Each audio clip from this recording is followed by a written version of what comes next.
Hello, hello. Good morning, afternoon, evening, whatever time you might be watching this. That felt a bit like the Truman Show, that introduction.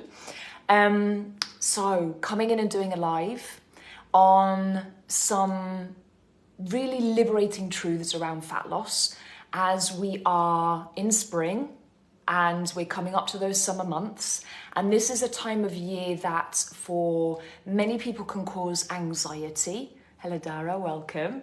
So for people, this time of year can cause anxiety if there are challenges. So if you have challenges around body image or how you feel about your body, then this transition into the warmer months, if you're in this hemisphere of the world, it can be quite stressful and it can bring up feelings around unworthiness or not being happy in your skin.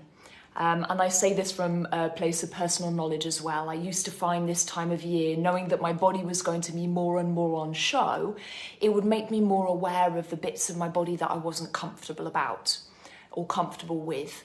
And so I wanted to come on and do a live about to get a deeper understanding around fat loss. If that is something that is on your mind right now, to come in and help you to let go of this perception that you need to go on a diet, this perception that there's something wrong with you, and to actually liberate yourself of the struggles. So if you find yourself struggling with maintaining a weight that you're happy with, getting to a weight that you're happy with, but even more than that, feeling at one in your body. Yeah, so liking what you see in the mirror, feeling connected with your body. This is a really different take on fat loss, okay? So this isn't about you finding a specific diet, a specific formula, or how to work out to get a result that you want.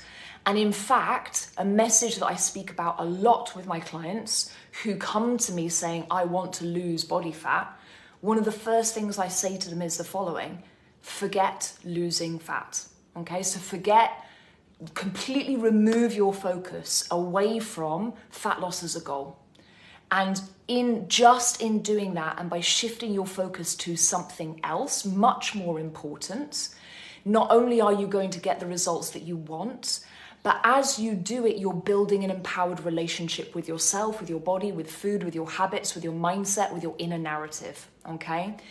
So it's something that, my hairs went on end there. This is a really, really powerful message, yeah? So I really recommend that if you're struggling anyway, to listen all the way to the end. With body image, with self-image, with a critical inner voice, with not feeling comfortable wearing certain clothes because you don't want to show that part of your body off, because you see other people and you think, I would like to look like that and I'll never get to look like that, then I recommend you watch all the way to the end. So I see this a lot in the fitness industry. I've been in this industry for a long time, is that when people want to change their body shape, they will focus on the changing of the body shape as a goal, and they will continue to do measurements, whether it's body fat, whether it's measurements of the waist and the chest, jumping on scales, taking before and after photos. And out of all of that, the only thing that I would maybe recommend is a before and after photo. Not so that you can analyze how the body looks, but that so you can connect with how you felt when you began and see how differently you feel afterwards. And you have a visual representation, which isn't about the way the body looks, but it's the look in your eyes. It's the confidence that you see exhuming from you in the after photo. And to be able to get to that place where you shine from within, then the focus wants to shift completely away from changing your body and fully into how can you create a powerful and loving and kind inner narrative, and that your actions reflect that, yeah? So usually it's actually the other way around, that your actions be driven by the desire to change your inner narrative, yeah? So you choose to do things to build a loving relationship with yourself and your body, to show up for yourself, to care for your body, to be kind to you and everything that you be, everything that you are. Yeah, so you're not just physical, you're also emotional, you're mental, you're spiritual, all of the elements that make up what you are and who you are, that you be kind to those. And kindness doesn't always mean that you take the easy route and you do the easiest thing. Sometimes kindness means getting outside of your comfort zone and doing things that require effort and an investment in yourself, investment of time, effort, energy, sometimes financially as well, yeah? Because remember that money is energy. Once we let go of the perception that money, like we own these numbers, think of money as an energy to exchange for things that can improve the quality of your life. Yeah, so you invite the flow of money to come in so that you can allow the money to go out towards things that improve the quality of your life in some way. And by quality of your life, it's your inner universe, yeah? You improve your inner universe so that expands to your outer world. Inner fitness, outer results. And this live was actually inspired by a video I was watching from Wayne Dyer. And he was repeating this quote from Einstein. And you can put it into many contexts. And Einstein was saying that you cannot solve a problem with the same mind that created it. Yeah? So you cannot solve a problem with the same mind that created it. And so I see people going into a fat loss journey believing that dieting and exercise are the solutions to getting the results that they want. Whereas a diet or an exercise regime, what they tend to do is feed back into the narrative that you are only worthy when you look different, you are only worthy when you're a certain weight or shape, that the way that you eat is wrong, that all of the things that you were doing before were wrong. And if you go back into the patterns that you were in before, then you're just going to go back down the hill. Yeah? And this is why we see so much in fitness that people yo-yo. Yeah? So maybe get amazing results and then get to a peak and they're like, oh, now I'm safe. Now I can let go of the diet. Now I can go back to where I was, my comfortable, safe, happy place, because the diet usually isn't, right? Who likes dieting? Dieting is non-sustainable. It's not a happy place. It does not build a healthy relationship with food, a healthy understanding of how to relate to food and satiety cues and when to stop and when you comfort eat and when you turn to food as a substance. It doesn't deal with all of those things. And we think that food is the problem or lack of movement is the problem. But it's not. It's the inner narrative that is causing those things. So for example, weight gain, such as fat, so not muscle gain, but fat gain, is not the problem, it's a symptom.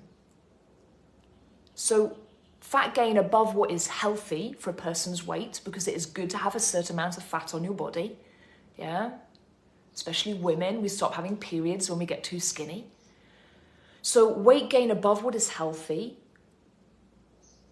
is a symptom. What is causing that symptom, that is what you want to be looking at. And it's about shifting the inner narrative. And that is when you can really let go of the struggle and you can become the person who just lives healthy, happy, fit, joyful, bouncy, energetic, naturally, with no force, not feeling like you're missing out on things, like you're forcing yourself to eat a different way or that you can't eat the foods that you like. That you actually be the person who, when you're full, you stop eating, even though there's more food on your plate. Or when you've got the option of having a second piece of cake, you don't even want it.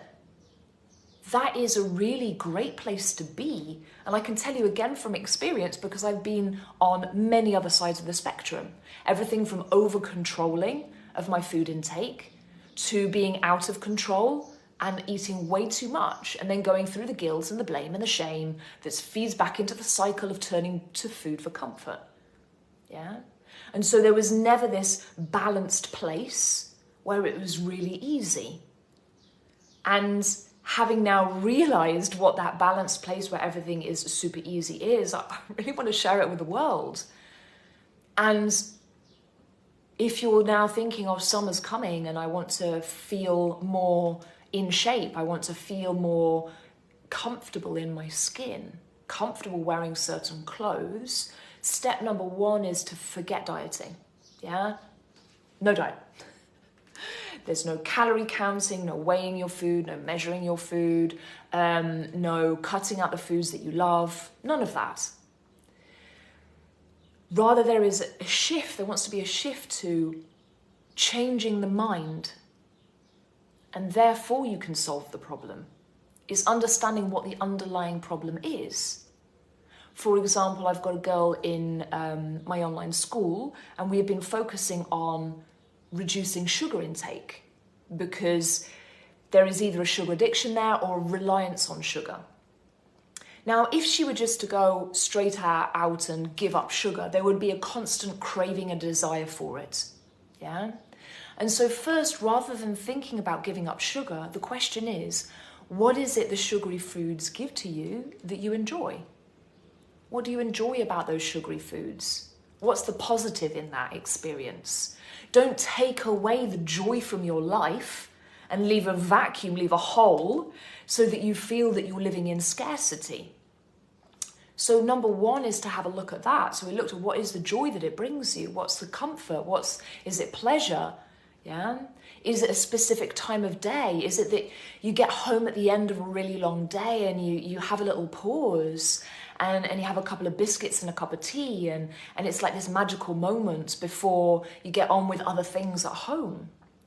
Or is it that you finish a meal and you're sitting with your partner or your family and you're having an ice cream together and it's something special that you do with other members of the family? You don't want to take that away from yourself.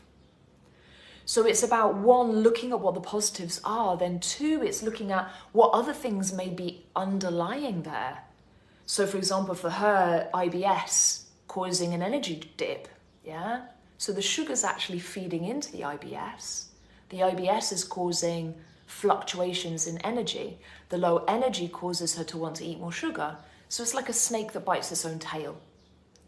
So once you start to realize what the challenges are emotionally and physically, you deal with those, and then it's been a couple of weeks and she's like, I don't even want sugar. I don't think about it. I'm not bothered by it. It's even in the house and I don't want to eat it, or I have a little piece and I realize it's not as magical as I thought it was going to be. And the reason I share this story is I went through the same process myself of being a sugar addict, binging on sugar a lot, going through the guilt cycle, yeah, really struggling to maintain a healthy weight, to now being 6 years, pretty much sugar-free, being able to eat sugar now and then, but not even thinking about it, not even wanting it. And that's a really happy place to be. So I'm not forcing myself not to eat the sugar, it's just not on my mental radar anymore. And any time that it does come in, I allow myself some of it, and I realize it's not as great as I thought it was. So when looking at something, it's not about the diet, it's about how you think, how you feel, yeah, and what is normal for you. And it's about creating that inner shift so that each thing that you do, hello Anne, each thing that you do when it comes to looking after your physical, mental, emotional and spiritual self, be feeding into the inner narrative of belief in yourself, yeah, kindness to self, and building an empowered and loving and respectful relationship with yourself, with your body, with food, with everything. Because in reality, it's not about your body, it's not about your food, it's about how you feel and how you think about yourself. What you perceive yourself to be, what you perceive your worth to be, yeah? Your role in the world. Because as humans, that really is what it all comes down to, the desire to be loved and give love. Yeah? The desire to feel that our life has meaning beyond ourselves, that other humans around us value us, and that we bring that value to the world as well as ourselves. So this goes a lot deeper, a lot deeper than focusing on counting calories or reducing XYZ or following paleo or Atkins, whatever thing is fad is going on right now, because that is unsustainable. How do you want to feel about yourself and your body in 5 years' time and 10 years' time? What's the relationship you have with your body? And what can you do to build a more connected, a more empowered, a more loving, a stronger bond with the physical expression of you?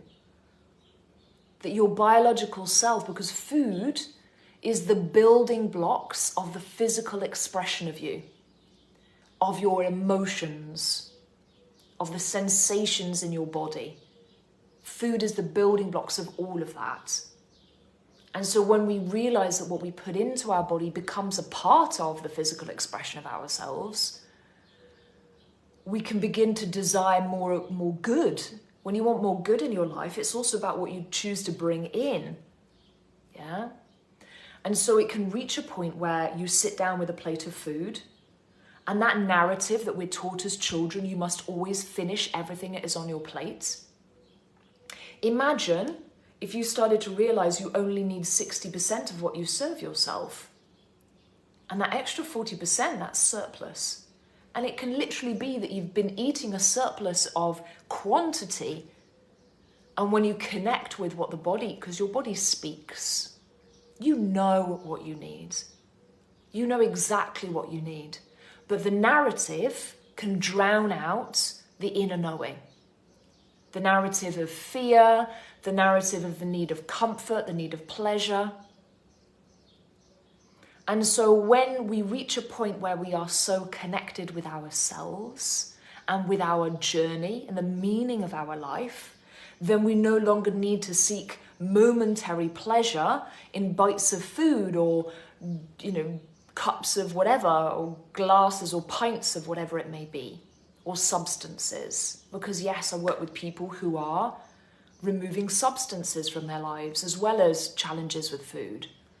And it's how can you create a feeling of connectedness and joy, purpose, meaning, gratitude, forgiveness for yourself, forgiveness of others that you feel may have wronged you in your life, the things that you have done that you know have wronged others, and find that inner peace so there is no longer this drive to find something to drown out the pain. Something that for a moment will make me feel okay, whether that's a bar of chocolate, a piece of cake, another plate of spaghetti, a cigarette, that third glass of gin tonic. Yeah? When we feel at one with ourselves, we no longer need the outer to feel happy. That adds to our life experience. And then it is literally that once you are full, the body will tell you, I'm done, that's it, thank you, enough. And so you no longer question, you intuitively know what to eat, how much of it. And it's easy, super easy. And that is the place where I imagine all of us want to be. And we see these people, right? We see these people who are in their 60s, 70s, 80s, 90s, who are still fit and strong, healthy weight and vibrant. And what the difference is between those who struggle, group 1, and those for whom it is easeful, group 2, is they don't even think about it. They're not thinking about how much to eat or whether they should or should not eat something. They just live life. And that's where things get to be easy. Yeah? Okay.